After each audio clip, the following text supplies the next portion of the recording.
Tonight at 10, the man convicted of the death of Charlotte Brown, who was killed in a speedboat accident on the Thames, has handed himself in. Jack Shepherd had been on the run in Georgia. He'd been convicted of Charlotte's manslaughter in his absence. Charlotte died after being thrown from the boat during a date with Mr. Shepherd in December of 2015. Her family reacted to today's development. He's almost acting like he's the victim. And he doesn't seem to show any remorse for the fact that, you know, his actions have led to the loss of my daughter. We'll have the latest from Tbilisi as the Metropolitan Police prepare extradition proceedings. Also tonight, this 14-year-old's family say she took her own life under the influence of disturbing material online. We confront the owners of Instagram. There's a picture of some slit wrists. That's from Instagram. There's a picture full of blood. That's from Instagram. Those are all against your policies, but they're all available on Instagram. The search for a missing plane carrying a pilot and a Premier League footballer has been called off for the night. On the front line with the Syrian Democratic Forces as they face the remnants of so-called Islamic State as the US forces prepare to leave. You ready for this? I've never been more ready for anything in my whole life. And ahead of the Oscars, we talk to the director of If Beale Street Could Talk, which chronicles the African-American experience. And coming up on Sports Day on BBC News, a late flurry of wickets brings England back into the first day of the first test against West Indies in Barbados. Oh, it's in the air.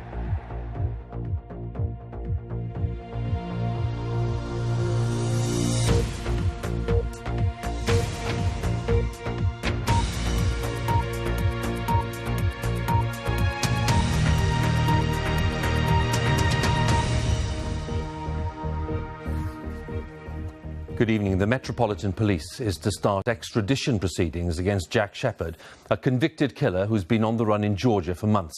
Shepherd was found guilty in his absence last year of the manslaughter of Charlotte Brown, who died in a speedboat accident on the River Thames in 2015. Following an appeal from Charlotte's family on the BBC this morning, Shepherd handed himself in to the authorities in Tbilisi. Our correspondent Sarah Campbell has the latest. There had been rumoured sightings of him as far afield as Turkey and Thailand. But after months on the run, Jack Shepherd finally handed himself in the former Soviet state of Georgia. A fugitive from justice, before speaking to police, he gave an interview to a Georgian TV station. My name is Jack Shepherd. I was involved in a tragic accident in 2015 in which a lady called Charlotte Brown tragically died. Charlotte was just 24 when she was killed. She was on a first date. Shepherd had taken her for a meal and then on a trip out onto the Thames on his speedboat. Charlotte took this footage on her mobile phone. They'd been drinking. He let her take the controls. The boat crashed and overturned. Both were thrown clear of the speedboat, ending up in the Thames at this section of the river in southwest London. They were rescued, but Charlotte later died in hospital. Neither of them was wearing a life jacket. Shepherd, who's now 31, was arrested, but fled before his trial at the Old Bailey even began. He was convicted in his absence of manslaughter by gross negligence and sentenced to 6 years in prison. Since her death in December 2015, Charlotte's family have campaigned for the fugitive to be brought to justice. Just yesterday, they met with the Home Secretary Sajid Javid, who told them all necessary resources would be available to find him. Broadcast this morning, Charlotte's father appealed for Shepherd to hand himself in.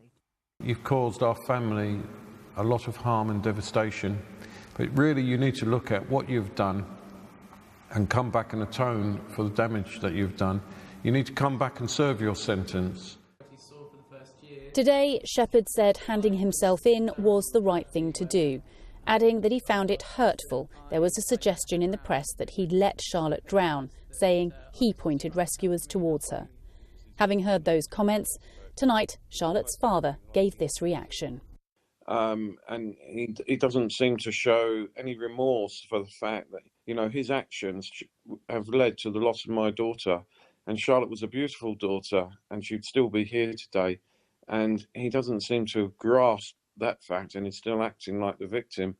How are you feeling? After months on the run, Jack Shepherd is now in the custody of Georgian police, with extradition proceedings set to bring him back to the UK. Sarah Campbell, BBC News. Well, let's go live tonight to the Georgian capital, Tbilisi, and the BBC's Raihan Dimitri is there for us. Raihan, talk us through the next steps of this process as you now see them. I'm standing now outside the pre-trial detention centre where Jack Shepherd is currently being held. He's awaiting a court hearing that will decide on the terms of his extradition, and the court hearing will take place in the next 2 days, either on Thursday or on Friday. What appears to have happened is that after the media reports in the British media about Jack's whereabouts in Georgia, he contacted a local lawyer here and then decided to turn himself in to the police. But before being officially arrested, he has spoken to a local television channel, as it was just mentioned in the report, and he protested his innocence. He described the events of December 2015 as a terrible tragedy and an accident. Raihan, thank you very much again. Raihan Dimitri there, our correspondent in Tbilisi. Now, the BBC has found adverts for some popular companies, including Dune and Marks & Spencer, appearing next to disturbing material on Instagram about suicide and depression. Yesterday, we reported on the death of 14-year-old Molly Russell and why her family blames the social media platform for her death. In a moment, we'll put some of those points to Facebook, the owners of Instagram. But first, this report from Angus Crawford, which does contain some upsetting content. Remember Molly Russell? We told you about her last night. I have no doubt that Instagram helped kill my daughter. Just 14 when she took her own life. Her Instagram account full of posts about depression and suicide. Our investigation found common hashtags and search terms lead to a world of self-harm. But that's not all. Amongst the disturbing images and videos, adverts for some of Britain's biggest and most reputable brands and companies. Look, Marks & Spencer next to images of self-harm. And Dune, a worldwide fashion brand. Even charities like the British Heart Foundation. They told us we will be asking Instagram to act swiftly to prevent such content from being so easily accessible. Dune said it was shocked and saddened and says it would never deliberately advertise alongside such content. And Marks & Spencer said it would be seeking additional assurances. Instagram is owned by Facebook. This is the London headquarters. And the company says it simply doesn't allow material that glorifies suicide and self-harm. And as for adverts, they're not targeted at individual pieces of content or videos. It's tragic. It's a really, really disturbing story. But the advertising industry is losing patience.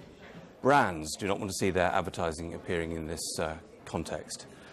Which is why what we need is an independent oversight body funded by the industry, potentially international in scope, that stops the platforms from marking their own homework and that can give confidence to the public, to politicians and to advertisers that content is being properly, independently moderated.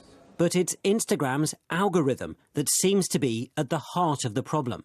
Like one image or video, and it recommends many, many more. I would like to see that we're able to use those sorts of algorithms to promoting more positive content. So actually, when people are searching for certain things, what they're getting is lots of positive content that supports them, and that's what's flooding their pages. So what do these students at a college in Leeds think?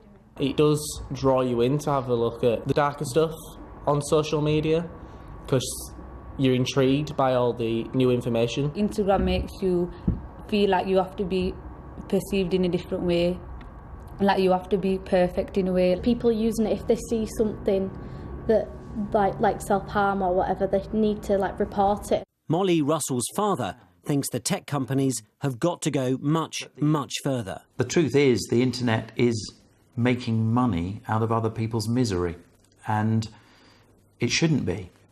I mean, that's just dreadful. It's immoral, and it's not taking enough steps to prevent that. It's not taking enough steps to safeguard young people's lives. Molly's death begs a question. Instagram makes money from our children, but is it really doing enough to keep them safe? Angus Crawford, BBC News. Well, Facebook, the company which owns Instagram, says any posts which glamorise self-harm have no place on its platforms and expressed its regret to the family of Molly Russell. But the social media giant is also in the spotlight today after reaching a legal settlement with the consumer campaigner Martin Lewis, who'd been suing the company for reputational damage after a series of fake adverts on the site using his name. Our media editor, Amal Rajan, spoke to Facebook's vice president in Northern Europe and started by asking for his reaction to Molly Russell's death. Well, the first thing I'd like to say is just what a difficult story that was to read, and like anyone, was deeply upset, and I'm deeply sorry for how this must have been such a devastating event for their family. There's a picture of some slit wrists. That's from Instagram. There's a picture full of blood. That's from Instagram. Those are all against your policies, but they're all available on Instagram. Well, we'd have to make sure that we look at these and ensure that those are taken down if they are against our policies. And I don't you think these should be against your policies? People with pictures of slit wrists, which 14-year-olds can access. If people are posting in order to seek help, in order to seek support from communities, the experts in this area tell us that is a valuable thing for them to do, and it can help with recovery, it can help with support. If it's there to sensationalise gun rights, of course it has no place on our platform. It shouldn't be on our platform, and if we need to work harder to make sure it isn't on our platform, then we certainly will. How can brands trust Facebook and trust Instagram specifically to be a safe environment when they're mixed up with this kind of material? They want to make sure that we're living up to the responsibilities that they have of us, and I think we can always improve, but there are areas where we've made significant amounts of investment and huge amounts of focus in trying to get this right. But I think it is recognised that this is a complex area. At the heart of this is a simple question. How do you control the uncontrollable? Social media now influences how we feel, who we vote for, even how businesses target us. But these platforms have so much content that ultimately it will be faster machines and better algorithms rather than more manpower that will have to tackle the bad actors. And on that score, Facebook are taking action. This morning, the company settled its dispute with consumer rights champion Martin Lewis, whose face had appeared on scam ads, even though he doesn't do ads. As part of that settlement, the company is giving £3 million to Citizens Advice and launching a button to allow users to flag potential scams. Our society needs to make a decision of who's legally responsible, both for adverts on a social media platform and for posts on a social media platform. I did this because I wanted to protect consumers. It's for the government and our legislatures to make policy, and frankly, I think they've been copping out. The clear thing that we hear, not just from advertisers, but from everyone, which is they want to see us take responsibility, and they want to see us to act, and whether that's working with experts, whether that's putting the right levels of investment into protection and integrity in our team. There's always going to be more that we can do, Amal. Sadly, scam ads, fake news and pictures of self-harm online may never be eradicated. Amal Rajan, BBC News. And for those who are distressed about any of the issues raised in that report and would like details of organisations which offer advice and support, you can go online to bbc.co.uk/action line, or indeed you can call for free at any time to hear some recorded information. The number is 0800 066 066. Now, a leading Brexit supporter, the Conservative MP Jacob Rees-Mogg, says he believes Theresa May's deal could be reformed to win round opponents. The long-standing deadlock has been over the future of the Irish border, the so-called backstop arrangement, the guarantee to maintain an open border in the event that a future trade deal has not been agreed with the EU. But today's comments have fuelled some speculation that Brexit enthusiasts could now be persuaded to support the Prime Minister's controversial deal, as our political editor Laura Kuensberg explains. Ready for a close-up or ready for a compromise? This band of Brexiteers isn't suddenly backing the Prime Minister's deal, but after weeks of hardcore resistance, it's a definite maybe. A reformation of this deal could be achieved that could make it acceptable. But, ladies and gentlemen, it is not there yet. And until it is, people like me will vote against the deal. And if you're wondering what all this fuss is about today, what's said at this meeting really matters, because like it or not, this group has a huge sway over dozens and dozens of Tory Brexiteer votes that the Prime Minister desperately needs if she has any chance of getting her deal done. The biggest frenzy here has always been about that backstop, the part of the compromise deal over Northern Ireland, the one this crowd feared would hold us too tightly to the EU. Well, you see some of the conversations coming out of the European Union. You see the Prime Minister has indicated some willingness to go back to the EU, and the EU clearly wants a deal. So, can I guarantee that the EU will do something? No, of course I can't. Most, but not all the problems are in the backstop. And you'd be willing to swallow the other problems if the backstop goes? Well, I haven't gone that far. There are nerves here, though. He even suggests shutting down Parliament if MPs try to take control next week. But the wider arguments, yes or no to the deal, might be on the move. There is a belief in government now that the EU divorce deal has to be reopened. Tweaks to the promises about the future won't be enough to get it through the Commons. And big-name Brexiteers visiting Downing Street aren't ready to sign up yet, but are maybe starting to play nice. If the UK now negotiates with conviction, and if we really mean it this time, that we can secure the changes that we need. But there is no sign of compromise between the two main parties. A lot more shouting than talking going on. Why doesn't he just come and talk about it? The door of office might be open, but the minds are closed, and the Prime Minister is clearly not listening.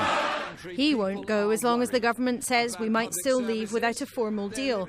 But plenty of other leaders are chipping in, even if in Brussels, public willingness to budge remains in short supply. Their chief negotiator repeating, given the difficult circumstances and the complexity of Brexit, this is the best possible agreement. And if there's just not enough willingness to be flexible, look who popped up at the swankiest of swanky political gatherings to predict this. At the moment, delay looks the most likely option, because at least that gives some space to explore whether there's an alternative deal on the table. I doubt there is, but it's worth exploring. Or indeed, whether we need to resolve this through a referendum. Remember how that went for the last Tory Prime Minister. Maybe the final choice the current one wants to ever make. But Westminster and the Prime Minister are on the clock. Sooner rather than later, decisions must be made. Laura Kunsberg, BBC News, Westminster. A former Tesco director has been cleared of fraud and false accounting at the supermarket chain. Carl Rogberg is the last of 3 former directors to be acquitted in a blow to the Serious Fraud Office. An investigation was sparked by an announcement by Tesco in September of 2014 that its profits were overstated by some £250 million. 4 former Barclays executives have gone on trial, accused of conspiracy to commit fraud. Southwark Crown Court heard that the former chief executive, John Varley, and his colleagues sought to raise capital by paying Qatari investors £300 million in undeclared fees in return for their investment. The men all deny the charges. Now, the search for a missing plane carrying a pilot and a Premier League footballer has been called off for the night. The Cardiff City striker Emiliano Sala and pilot David Ibbotson were in the plane that vanished from radar on Monday near Guernsey. Police said that an intensive 9-hour search found no trace of the missing aircraft, as our correspondent Sean Lloyd tells us. A second day of searching the waters off the coast of the Channel Islands has now drawn to a close. By now, rescuers believe there is little prospect that the 2 men on board could have survived. David Ibbotson, in his 50s and from North Lincolnshire, was piloting the plane, a single-engine craft which is registered in the US but thought to have British owners. This is a snapshot of how it looked inside when filmed by the BBC a few years ago as part of a report about light aircraft. On Monday evening, it was carrying the Argentinian striker Emiliano Sala from France to Cardiff, where he was about to join his new club.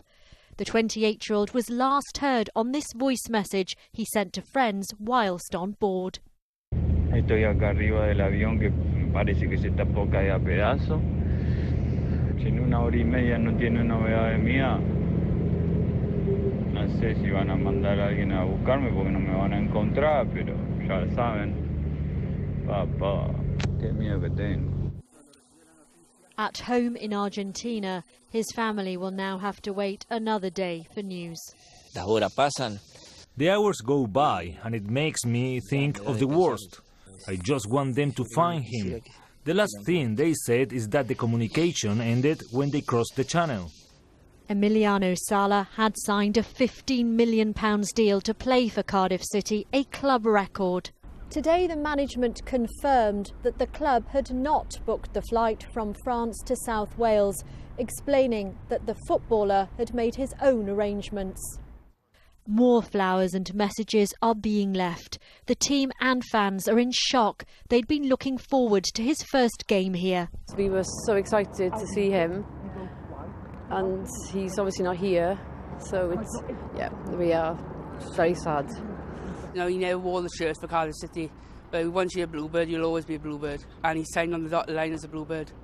Salah's former club, Nantes, have changed their Twitter profile to include a picture of the star, and at their ground, flowers for a player who was popular there. An inquiry by air accident investigators is underway. A decision about whether search and rescue teams will resume their efforts will be made tomorrow morning. Sian Lloyd, BBC News, Cardiff. The so-called Islamic State's once vast caliphate that stretched across areas of Syria and Iraq has now been reduced to the area around one small town in eastern Syria. It's thought around 2,000 fighters are now gathered at Al-Marashida on the banks of the River Euphrates after the Syrian Democratic Forces, backed by the US, made further advances today. But the mainly Kurdish fighters of the SDF have suffered heavy losses in the battles with IS. And following the surprise announcement that the US will be withdrawing its troops from Syria, they are facing life without their most important ally.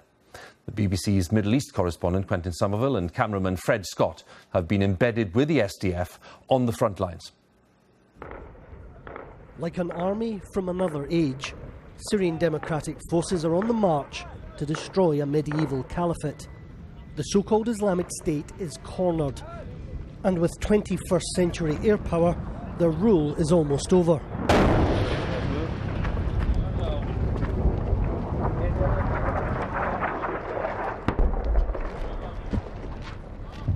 We're just south of the village Susa, and this really is the very front line. Now, the Islamic State used to stretch all the way from Libya to Iraq and across Syria. Well, it's been reduced to this tiny pocket, just 30 square kilometres. And south of here, there are only 2 villages remaining still under IS control. America will soon withdraw its support from these fighters.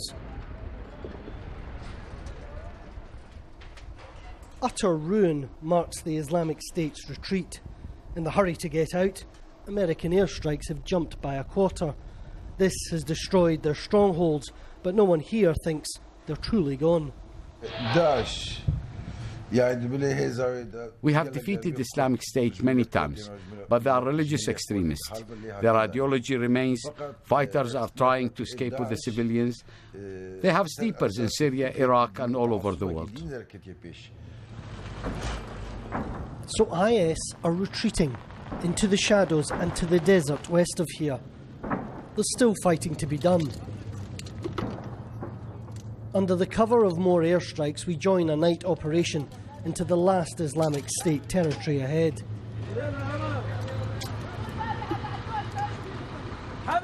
There's a mixture of bravado and fear. The fighters are men and boys from local villages and towns. They move at a cautious crawl. Some 2,000 IS fighters remain, including at least 20 British extremists. With homemade grenades and their bedding over their shoulders, they swagger on. Bit by bit, armoured bulldozers clear the way. But soon they get bogged down. They can go no further tonight.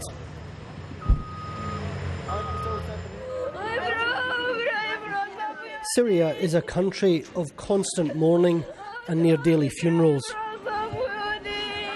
The family of 25-year-old Derek Khalil gather to mourn him. He died on the front line last week. It's the Kurds and Arabs who fought this war against IS and died in their thousands doing so.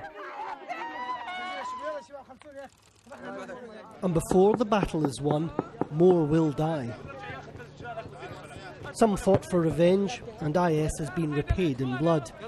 Islamic State is almost beaten. Western troops will soon leave. These men and boys will again stand alone. It could prove to be a precarious victory. Quentin Somerville, BBC News, Deir ez-Zor, Syria. President Trump has released a statement recognizing the Venezuelan opposition leader as the country's interim president. His announcement came minutes after Juan Guaido declared himself acting leader during widespread anti-government protests in Caracas.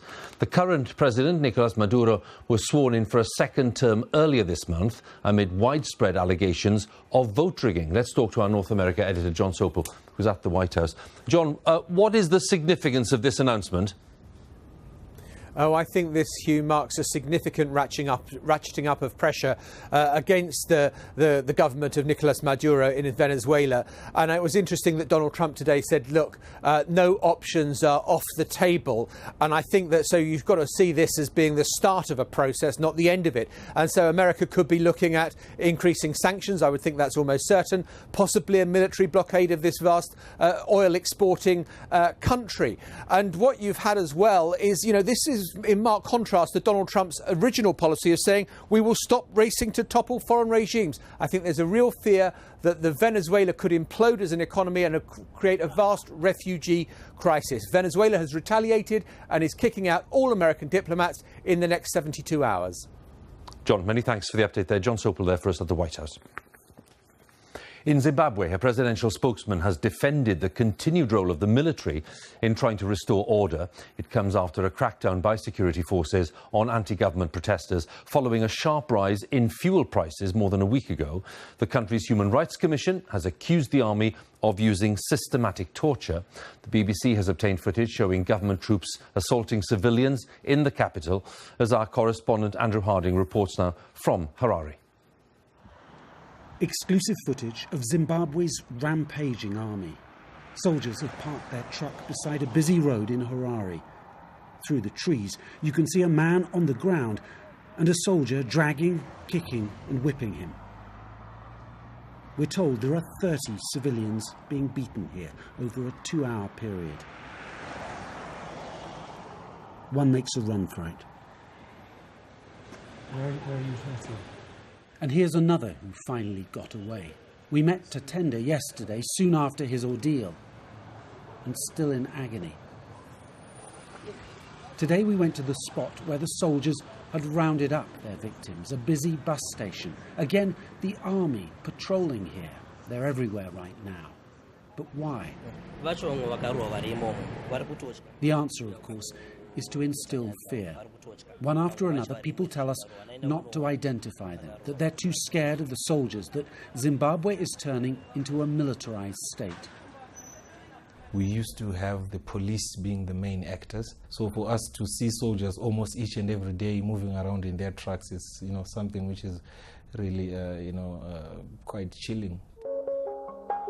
That chill began in 2017, the army staging a coup against Robert Mugabe.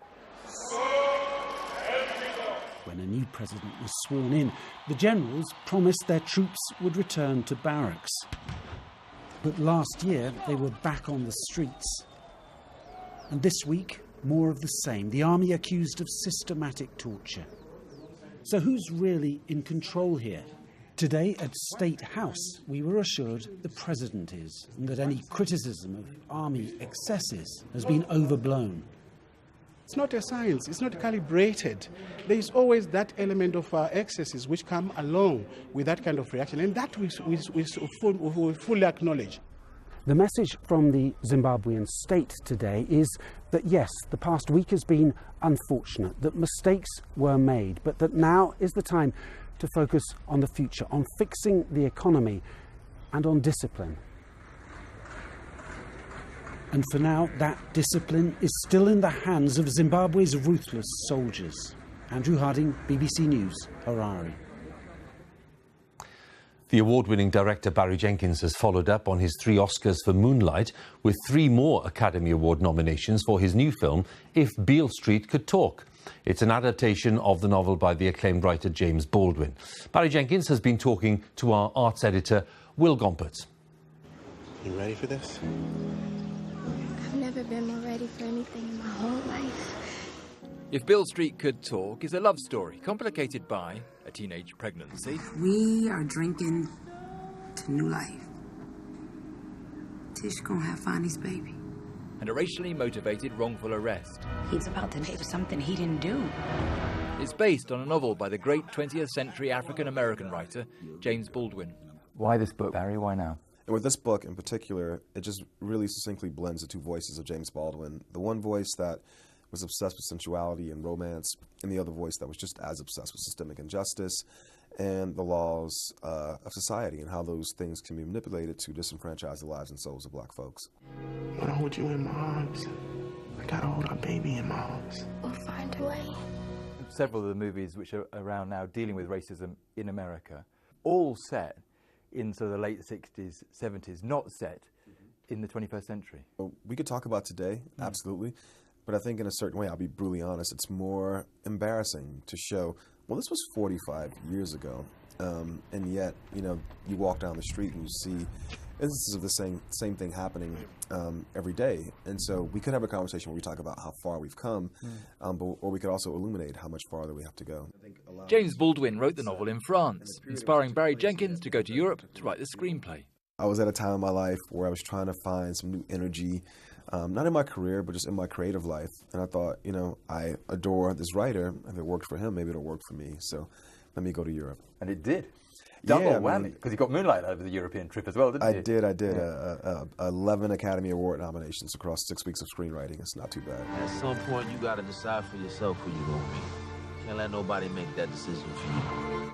Are you disappointed that this hasn't had the same recognition as Moonlight in this year's Oscars? I'll say this. When the announcement came out, it's like, best adapted screenplay, Barry Jenkins, adapted from the novel by James Baldwin.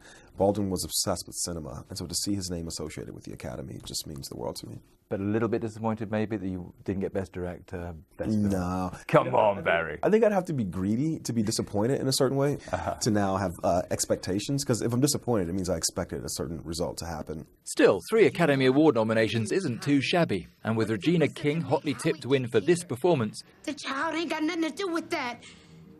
Ain't none of us got nothing to do with that.